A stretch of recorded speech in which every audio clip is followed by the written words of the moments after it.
मैंने तो कहा था, हम लोगों ने महापुरुषों से परामर्श करके लिखा था, आपको केवल 3 दिन का उपवास करना है। आपने 11 दिन का संपूर्ण उपोषण किया। हमने 11 दिन एक भुक्त रहने के लिए कहा था, उन्होंने अन्न का ही त्याग कर दिया। महाभारत में कहा गया है, अनशन यह सबसे बड़ा तप है, अनशन। और उसको उनके जीवन में साकार होते हुए मैंने केवल देखा नहीं, मैं थोड़ा तार्किक हूं। आपकी परम पूजनीय माता जी से मिलकर के मैंने उसको रिकन्फर्म भी किया था कि आपका ये अभ्यास 40 वर्षों का है। ऐसा तपस्वी कोई राष्ट्रीय नेता प्राप्त होना यह सामान्य बात नहीं है। वे इन दिनों में हमने कहा था कि आपको विदेश प्रवास नहीं करना चाहिए, क्योंकि सांसर्गिक दोष भी आते हैं। विदेश प्रवास टाल दिया सांसर्गिक देशों के इस दोषों की संभावना के कारण, लेकिन दिव्य देशों का प्रवास ऐसा किया।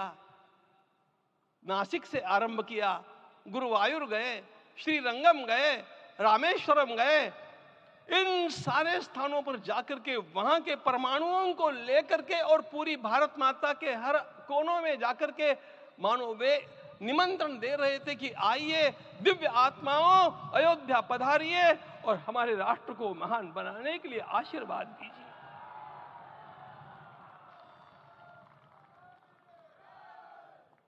हमने केवल कहा था 3 दिनों तक आपको भूमि शयन करना चाहिए। 11 दिनों से आप भूमि शयन कर रहे हैं। इस कड़कड़ाती ठंड में इस प्रकार का शयन करना, मित्रों, ब्रह्मा जी ने सृष्टि को निर्माण किया। उस समय उन्होंने एक शब्द को सुना था। भारत की संस्कृति का सबसे मूल शब्द है तप, तप इति। हमारे पूज्य गुरुदेव के गुरुदेव परम गुरु कहा करते थे, कांची के परमाचार्य जी महाराज, तपश्चर। मैं जब भी उनसे मिलता था वे कहते थे तपश्चर। आज तप की कमी हो गई है और उस तप को हमने साकार आप में देखा। मुझे इस परंपरा को देखते हुए केवल एक राजा याद आता है जिसमें यह सब कुछ था, और उस राजा का नाम छत्रपति शिवाजी महाराज। छत्रपति शिवाजी महाराज। मित्रों, लोगों को पता नहीं है शायद, वे स्वयं जब मल्लिकार्जुन के दर्शन के लिए श्रीशैलम के ऊपर गए, 3 दिन का उपवास किया, 3 दिन शिव मंदिर में रहे, और महाराज ने कहा कि मुझे राज्य नहीं करना है, मुझे संन्यास लेना है, मैं शिव जी की आराधना के लिए जन्मा हूं, मुझे संन्यास लेना है, मुझे वापस मत ले जाइए। इतिहास का वो बड़ा विलक्षण प्रसंग है। उस प्रसंग में उनके सारे ज्येष्ठ मंत्रियों ने उनको समझाया और लौटा करके लाया कि यह भी आपका कार्य भगवत सेवा ही है।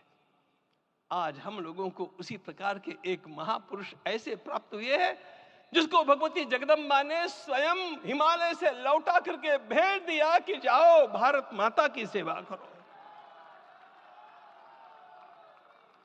तुम्हें भारत माता की सेवा करनी है। मैं अपने को कभी श्रद्धा रखने के बारे में भावुक नहीं पाता हूं, लेकिन कुछ स्थान ऐसे होते हैं जहां पर आदर के साथ अपना मस्तक अपने आप झुक जाता है। ऐसा एक स्थान हम लोगों को उच्च पदस्थ इस राजर्षि ने जब दिखाया तो मुझे छत्रपति शिवाजी महाराज के गुरु समर्थ रामदास स्वामी महाराज की याद आ गई।